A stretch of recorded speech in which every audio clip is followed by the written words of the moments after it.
Terima kasih yang telah memberikan saya waktu untuk menyampaikan. Mungkin sudah banyak disampaikan oleh Mamanda ya, pemakna pada hari ini peringatan 40 hari yang mana menandai masih memperingati akan adanya kematian. Nabi perintahkan kita akan kematian itu untuk ukur, ingat-ingat terus, dzikra hazimil ladzat. Kalian perbanyaklah untuk selalu mengingat-ingat pencabut kenikmatan ya. Masih di dunia tuh kita masih banyak menikmati semuanya dengan keluarga, dengan harta, dengan kerabat. Nah maka Nabi sering ingatkan kita, ayo ingat dengan yang pencabut kenikmatan itu apa? Maut. Nah ingat sama maut. Kalau lagi di pasar ingat maut deh. Orang pasar. Ingatnya duit kalau di pasar. Lagi di mall. Ya. Nah yang mama muda lagi nonton Shopee Live ingat mati nggak? Yang malu bukan tahajud tapi lagi, ayo kakak, ini kakak ini. Kalau di tempat-tempat ramai seperti itu kita nggak ingat mati. Nah ingat tempat-tempat begini yang kita sering kumpul, nikah harian, 70 harian, haul, takziah, itu ingat sama kematian. Ya, sampai akhirnya kita juga diperintahkan untuk ziarah. Dulu di awal-awal Islam itu dilarang memang. Nabi memang larang kita untuk ziarah. Kuntu nahaitukum an ziyaratil qabri. Dulu saya larang kalian ziarah kubur. Kenapa? Hati orang beriman yang baru masuk Islam belum mantap, belum settle. Dulu masih kalau lihat kuburan nangis-nangis, cakar-cakarin kuburan. Maka dulu aku larang kalian. Tapi kata Nabi, ala fadhuruha. Tapi sekarang ziarah. Gak apa-apa kita perempuan pada ziarah ya, yang sering biasanya ke keramat-keramat. Padahal bukan itu aja, tiap hari Jumat kita disunahin ziarah-ziarah ke makam orang tua kita, kerabat kita. Kenapa? Fa innahu tudzakirul maut. Karena dengan ziarah kubur mengingatkan kematian dan lebih melunakkan hati. Orang-orang yang sombong, punya tetangga yang sombong atau di rumah ada yang sombong nggak? Kalau yang sombong ajak ke kuburan. Ajak ke kuburan, kami suruh begitu kan. Kalau udah ziarah kubur, dia suruh lihat nih. Dikit lagi. Sombong dia sombong nih. Tetangga sombong amat. Ngapain kita sombong? Kita nih nggak boleh sombong. Akan apa yang kita miliki? Biasanya orang sombong itu punya banyak kelebihan, ya.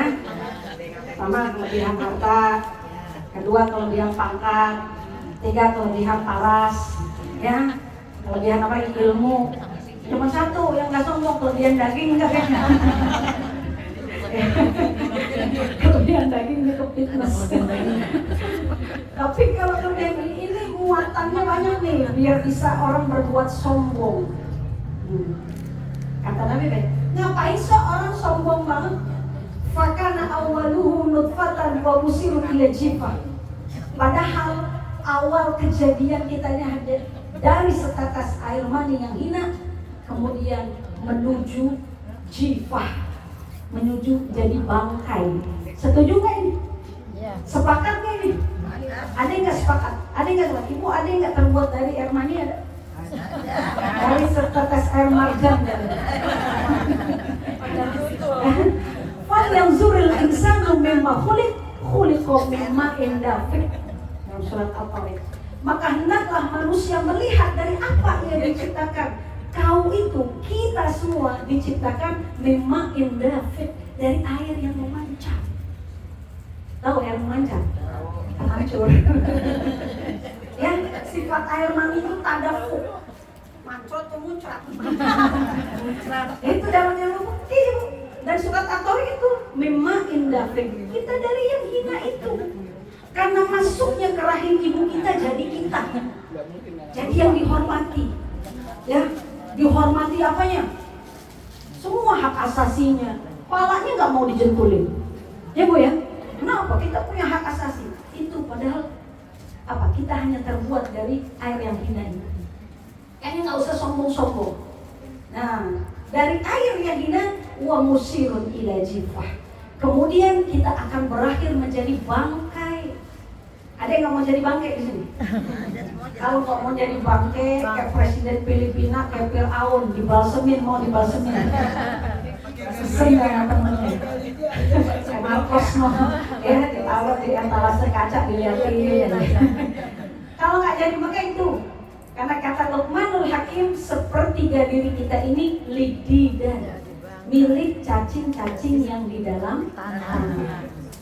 Saya nggak tahu, padahal bumi itu manggil kita tiap saat. Ya, ini bumi hamparan bumi manggil kita, Yabna Adam. Ya, wahai anak cucu Adam, takulul alwan fi badal fawqa zuhri. Kau banyak sekali makan bermacam-macam makanan di atas punggungmu. Betul? Betul nggak? Betul, tadi ada kue lapis sudah nih. Ya, ada apa aja dihampok udah. Macam-macam kau makan di atas punggungmu. Ada ongol-ongol dimakan. Nah, ada pastel dimakan. Hati-hati kalau itu punya temennya, jadi masuk tas semua ya. Bagi 2, bagi 3. Tak jadi subhan. Tapi apa? Saufa ta'kuluka didan fi batni.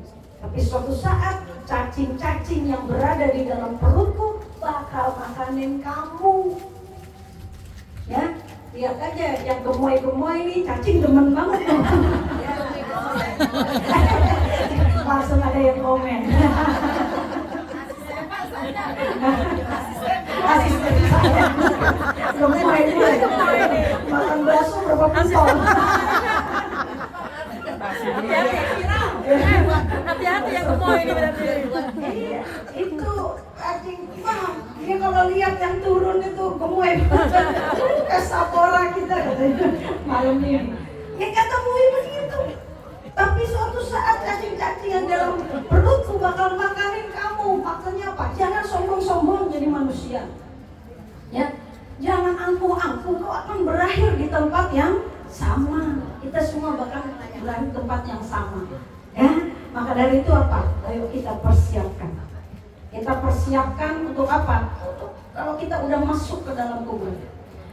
Ya man bidunya mustaghal qad gharrahu tulul amal awalam yazal fi ghaflatin hatta dana minhul ajal al-mautu ya'ti baghtatan wal qabru sundukul amal isbir ala ahwaliha la mauta illa bil ajal. Gitu ya.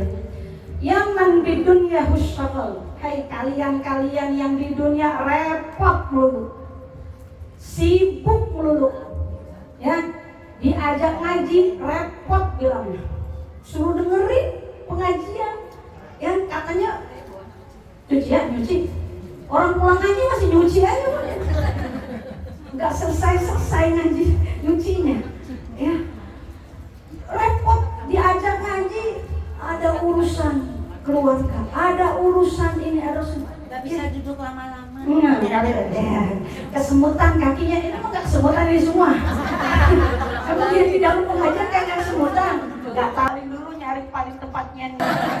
Buat bronjol, buat mumpet dah biar gak kelihatan dulu, halang-halangin gue sih. Iya dong. Ya, emang yang datang ke pengajian itu gak repot ya? Repot. Ya kalian mau repot, ayo. Repotnya jangan repot dunia dulu. Qad gharrahu tulul amal. Anganmu yang tinggi-tinggi itu telah menipumu. Ya, perkataan orang-orang ahlul nar itu, orang-orang di neraka itu selalu kata-katanya kalau ada dalam Quran, ya wailata, ya laitani, kau kali ya wailata, ya laitani, coba dulu aku, ya coba itu perkataan ahlul nar. Karena apa? Nyesel. Coba dulu saya dulu di dunia saya sholat, coba dulu saya di dunia saya sedekah, coba dulu di dunia saya coba. Itu perkataan ahlun nar. Jadi jangan sampai kita ini angan-angan kita yang tinggi nih. Manusia kan selalu punya angan-angan ya, ekspektasi, keinginan, kadang bermacam-macam, fantasi segala macam-macam. Nah, hati-hati, itu menipu, bukan ghurur amal.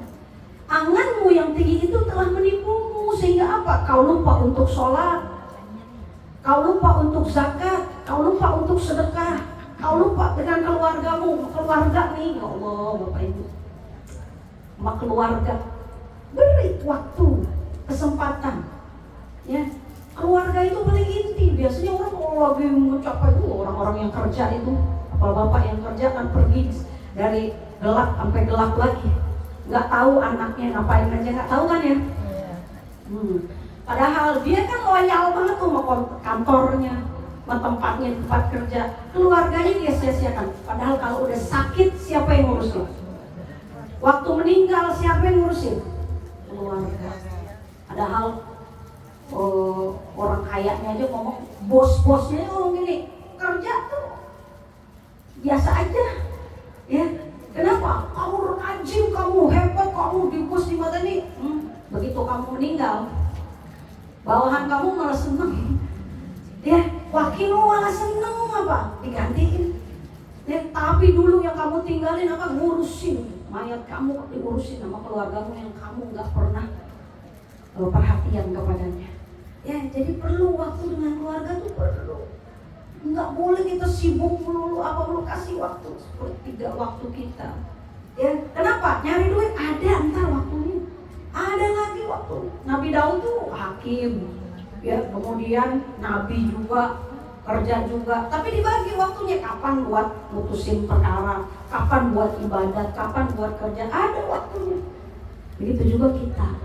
Jangan kita sibuk, bilangnya sesibuk apa sih, sampai akhirnya ya napas udah mulai nggak enak nih mas-masan, ya mau ya, jalan udah mulai dituntun, baru mau pergi ngaji dah, udah rapi banget, nungguin cucunya yang nuntun, nggak datang, nggak ngaji akhirnya. Tuh namanya sibuk itu. Badiru bil a'malis sholihat qabla an tasbihu. Segera kamu beramal soleh sebelum kalian pada sibuk.